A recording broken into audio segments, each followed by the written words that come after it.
Принесся такой забавный, ну это артефакт. Привезли мы его из экспедиции из Мексики, из штата Дахалиско. Там местные жители на протяжении уже последних 2-3 сотен лет в разных священных для них холмах находят каменные книги с какими-то непонятными надписями, фигурки инопланетян, что самое интересное. Что-то похоже на летающие тарелки. Почему именно такой артефакт принес? В основном они, большей части, из агальматарита, это камень мыльный такой, а это керамика. И, насколько я понимаю, керамика-то, мне кажется, она больше может информации нести. Вот просто давай пройдем эксперимент, посмотри, почувствуй, что это может быть.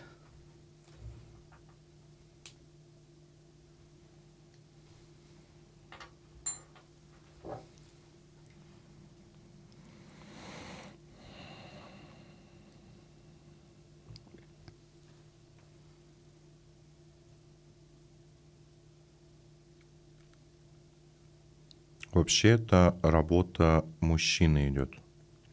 Мужская, потому что идет энергия, и передана она от мужчины тоже идет.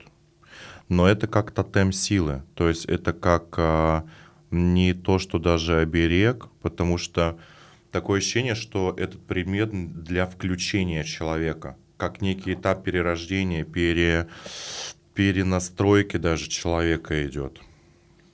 Ну и на нем еще много символов очень странных на самом Вот деле. я тоже смотрю, потому что знак огня используется в ногах для того, чтобы перезапустить процессы матери, линии матери и линии отца. Знак земли идет, то есть это некая заземленность человека, опять-таки тоже идет. То есть когда человек пытается выйти на... Мне жарко становится от него, у меня даже, походу, испарины идут. Угу. Заблестело лицо. Угу. Оно как будто прям перестраивает человека в новый... Ну, в хорошем смысле? В хорошем смысле. И это не один предмет. Почему-то, когда я беру его в руки, у меня их несколько должно быть. Ну, их много всегда было. И они плюс-минус одинаковые вольты эти все. И не вольты даже, а тотемы.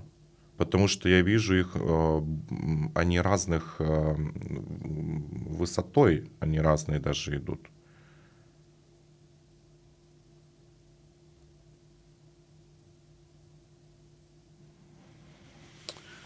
Анализ показывает порядка 3000 лет.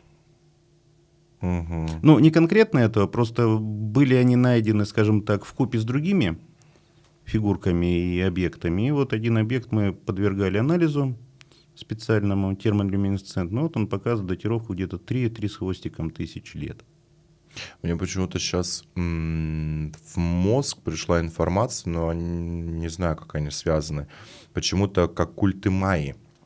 Майи, когда занимались, ну вот поклонничеством животного же у них идет больше, и они тоже создавали тотемы для оборотничества. То есть когда могли перевоплощаться, иметь такую сверхъестественную силу для там изменения себя. И здесь как будто то же самое. То есть ты перерождаешься, как в новом теле,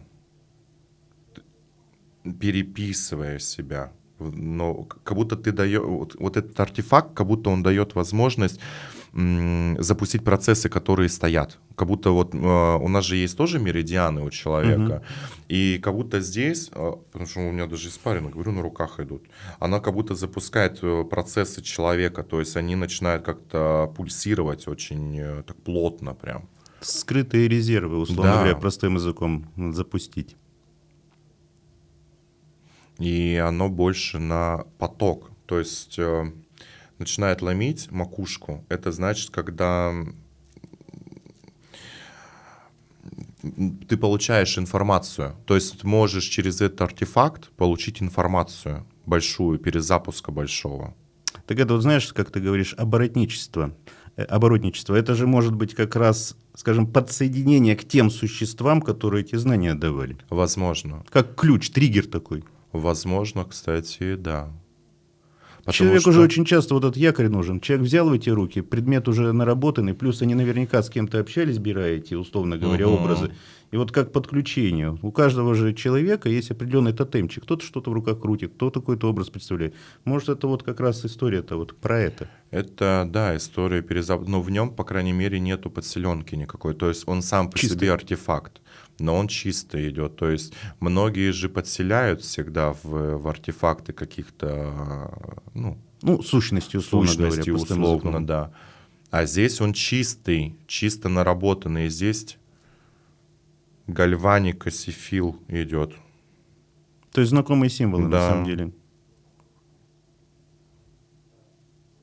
Потому что когда я начал изучать сифильскую магию, это письмена, которые запускают процессы, изменения очень. То есть определенный символ может перезаписать полностью человека, судьбу даже, жизнь, код жизни его сменить. И вот здесь тоже есть он. То есть он соединенный в сигил здесь, а вот здесь сифил изображен. Но древний. Такого я не видел. То есть аналоги есть, но Аналог как-то по-другому есть, но начертание. какой-то прям древнее, чем то, что я знаю. Угу.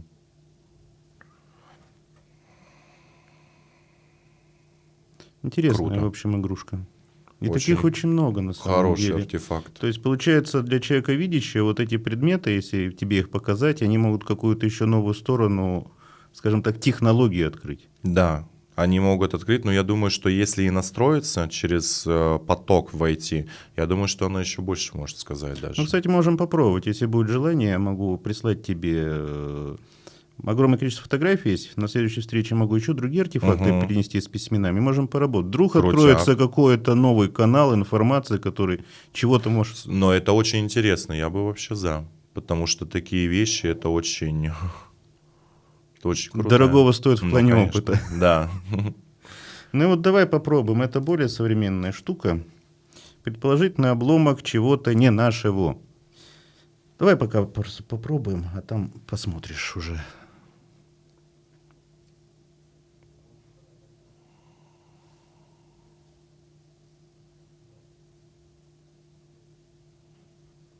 Это часть большого чего-то, очень большого. И она горячая тоже. То есть, что та горела, что это горит. Она не холодная, хотя это металл, видимо, какой-то, но он горячий металл. То есть он как будто...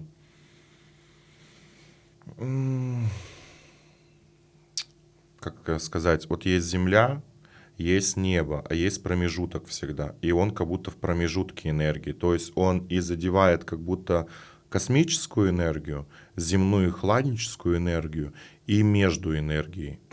Такое странное ощущение. А, кстати, похожие энергии? Нет, они разные. Разные? Абсолютно разные. Эта энергия дает запуск, а эта энергия дает тяжесть сильную. То есть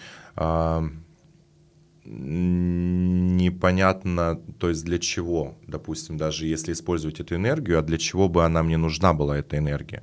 То есть она как будто не своя, она какая-то чужая. Чужеродные? Чужеродная, неизвестная. Приходилось с такой энергией сталкиваться или что-то свежее? Это прям что-то свежее для меня лично. Я с такой энергией не работал и даже не понимаю, как ее можно использовать. У меня голос почему-то Подсел. садиться начал от этого предмета.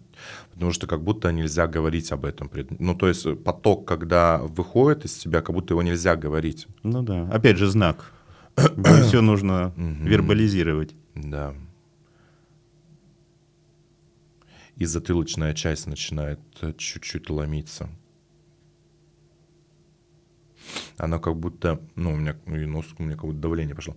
Потому что чуть нос забило. Аккуратнее тогда, надо как-то правильно. Водой холодной руки потом помыть. Это Да, же тоже определенный это да. микроритуал есть такой, смыть. Но это интересно. Но они абсолютно разные. Это две разные эпохи вообще. Это два разных, чуть ли не мира вообще идет. То есть если это созданное человеком, опять-таки, да, культом, то это вообще не отсюда. Такое ощущение у меня идет.